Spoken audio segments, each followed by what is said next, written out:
kita sambung Geografi Tingkatan 2, Bab 4, Cuaca dan Iklim di Malaysia, bahagian 3. Untuk video sambungan kali ini, kita akan sambung tentang kesan kegiatan manusia terhadap cuaca dan iklim di Malaysia serta perubahan cuaca dan iklim di Malaysia. Kali ini kita akan sambung bagaimana kegiatan manusia tersebut memberi kesan terhadap cuaca dan iklim di Malaysia. Terdapat 4 kesan kegiatan manusia terhadap cuaca dan iklim di Malaysia, iaitu kesan rumah hijau, pulau haba, hujan asid dan jerebu. Mari kita lihat dengan lebih terperinci. Kesan rumah hijau merujuk fenomena peningkatan suhu bumi akibat banyak haba yang terperangkap dalam atmosfera bumi. Sebahagian daripada haba akan dipantulkan ke angkasa lepas. Gas rumah hijau penting untuk mengekalkan suhu bumi. Tetapi aktiviti manusia telah meningkatkan pelepasan gas-gas ini ke atmosfera. Fenomena kesan rumah hijau menyebabkan peningkatan suhu bumi yang boleh mengakibatkan berlakunya perubahan iklim. Gas rumah hijau terdiri daripada karbon dioksida, metana, klorofluorokarbon dan nitrous oksida, iaitu sangat penting untuk mengekalkan suhu bumi. Okey, kamu boleh rujuk gambar berikut. Okey, lapisan atmosfera yang mengandungi gas rumah hijau menyebabkan haba dipantulkan balik ke bumi. Okey, karbon dioksida memerangkap kebanyakan haba yang dipantulkan oleh bumi. Dan sesetengah haba dipantulkan ke angkasa oleh bumi. Jadi menyebabkan kesan rumah hijau, iaitu peningkatan suhu bumi. Ingat ya, akibat banyak haba yang terperangkap dalam atmosfera lah yang menyebabkan kesan rumah hijau. Okey, kita lihat punca-punca peningkatan pelepasan gas-gas rumah hijau ke atmosfera. Antaranya, aktiviti yang manusia lakukan ialah pelupusan sampah. Kedua, pembakaran sisa pertanian. Ketiga, kegiatan pembalakan. Keempat, pembakaran hutan. Dan kelima, pembakaran bahan api fosil. Seterusnya, kesan kegiatan manusia terhadap cuaca dan iklim di Malaysia, iaitu berlakunya pulau haba. Pulau haba merujuk fenomena suhu kawasan tepu bina di dalam bandar lebih panas daripada kawasan di sekitarnya. Tepu bina ni ialah kawasan padat, padat dengan pembangunan. Seterusnya, fenomena pulau haba menyebabkan keselesaan penduduk di bandar terjejas, maksudnya tidak selesa kerana keadaan suhu yang tinggi, iaitu suhu yang panas. Kalau kamu lihat gambar berikut, iaitu pembangunan dan pertambahan penduduk yang pesat menyebabkan kejadian pulau haba. Kalau kamu lihat, aliran angin membawa udara panas naik ke atas. Dan bahan konkrit, simen, besi dan batu bata mempunyai keupayaan menyerap haba yang tinggi. Oleh itu, bangunan yang diperbuat daripada konkrit, simen dan besi ni, dia menyerap haba. Dan kekurangan tumbuh-tumbuhan menyebabkan kadar evaporasi rendah di kawasan bandar, iaitu evaporasi ialah penyejatan. Jadi kalau kita lihat di kawasan bandar, kurangnya tumbuh-tumbuhan.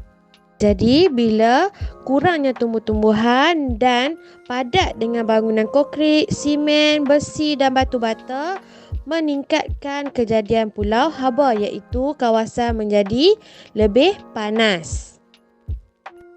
Mari kita lihat punca-punca fenomena pulau haba.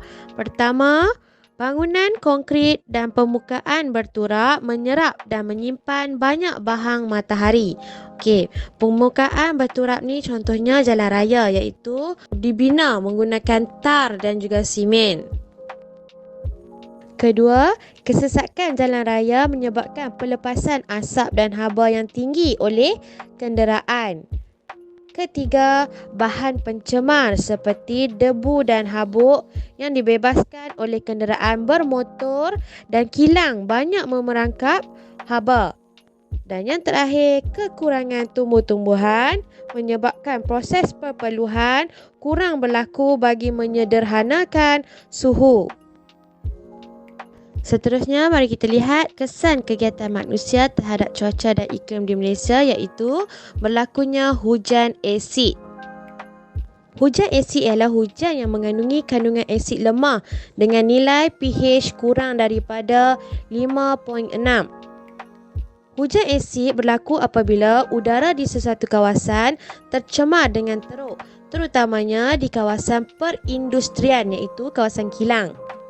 Pembakaran bahan api fosil seperti arang batu dan petroleum oleh kilang, stesen jana kuasa dan kenderaan menyebabkan pembebasan gas sulfur dioksida, karbon dioksida dan nitrogen oksida yang banyak ke atmosfera. Gas-gas ini terlarut dalam wap air dan menghasilkan asid sulfurik dan asid nitrit. Wap air yang mengandungi asid ini akan membentuk awan dan apabila terpeluap, hujan akan turun sebagai hujan asid. Mari kita lihat kesan-kesan hujan asid. Pertama, hujan asid akan memusnahkan tanaman dan tumbuh-tumbuhan. Hujan asid juga akan melunturkan cat dan menghakis dinding bangunan. Seterusnya, hujan asid menjejaskan kualiti air dan kepupusan hidupan akuatik, iaitu hidupan dalam air. Seterusnya, mengancam kesihatan manusia. Sebab itu, kalau kita mandi ataupun terkena hujan asid akan menyebabkan demam ataupun penyakit kulit. Seterusnya, kesan kegiatan manusia terhadap cuaca dan iklim di Malaysia, iaitu berlakunya jerebu. Jerebu yang kelihatan di ruang udara kita adalah disebabkan oleh zarah-zarah halus yang tidak nampak oleh mata kasar terampai di atmosfera dalam kepekatan yang tinggi. Okey, zarah-zarah ni bermaksud habuk yang paling halus. Antara punca-punca jerebu ialah pertama, letusan gunung berapi yang berlaku di negara jiran, contohnya di Filipina dan di Indonesia. Yang kedua, pembakaran api fosil, iaitu asap kenderaan dan juga asap kilang. Ketiga, pembakaran hutan.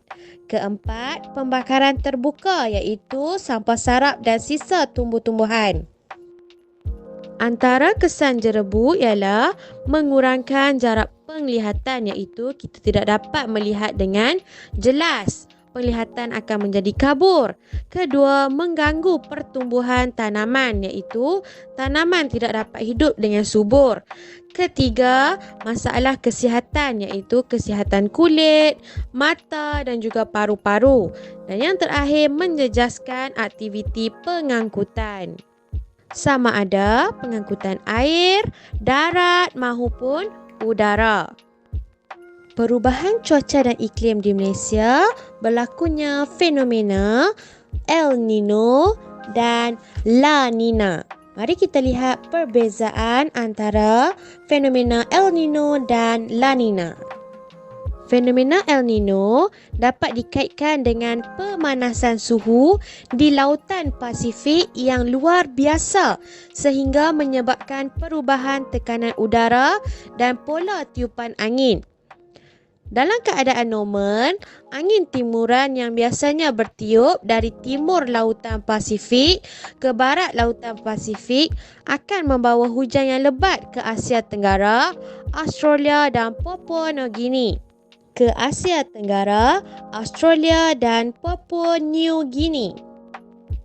Namun begitu, semasa El Nino, tiupan angin timuran menjadi lemah disebabkan oleh tekanan udara yang rendah. Angin timuran digantikan dengan angin baratan yang bertiup ke timur lautan Pasifik.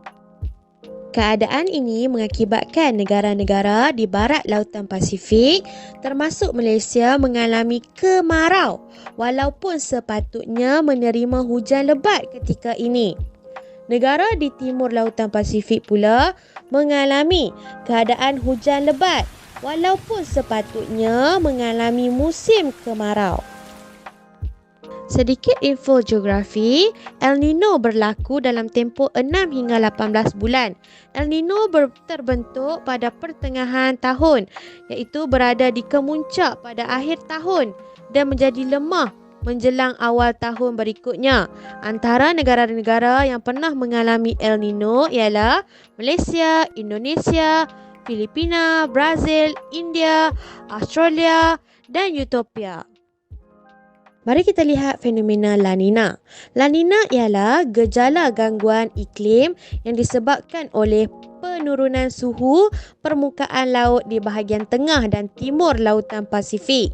Penurunan suhu adalah lebih rendah daripada biasa berbanding dengan kawasan sekitarnya. Fenomena La Nina akan mengakibatkan pembentukan awan yang tebal dan hujan lebat yang luar biasa serta kebarangkalian berlakunya banjir besar. Di Malaysia, La Nina biasanya akan memberi kesan kepada negeri-negeri di pantai timur semenanjung Malaysia, Sabah dan Sarawak, terutamanya ketika monsun timur laut. Contohnya di Kelantan dan juga di Terengganu.